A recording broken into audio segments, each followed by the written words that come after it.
Welcome back to Learning with a Difference. News headlines in English for 17th of February.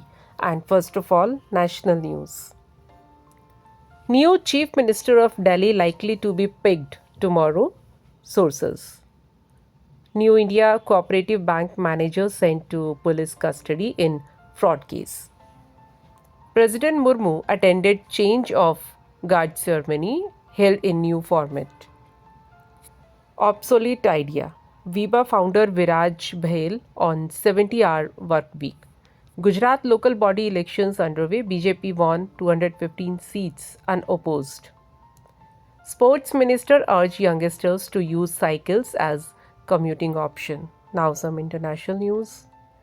G7 foreign ministers vote to work toward peace in Ukraine. Nepal Agritech International Expo 2025 concluded showcases innovations in agriculture.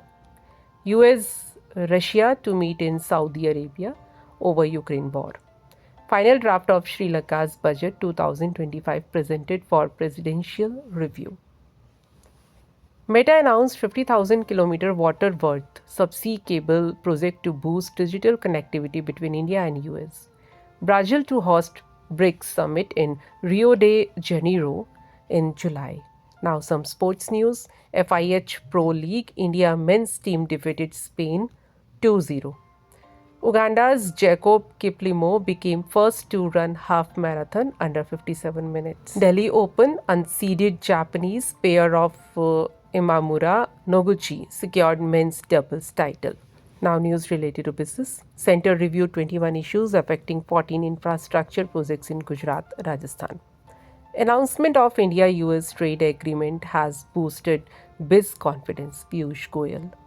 Bids should be negotiated separately from FTAs. Keep nation's interest in mind, Sitaraman.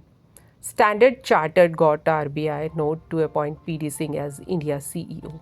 And that's all in news. Thank you.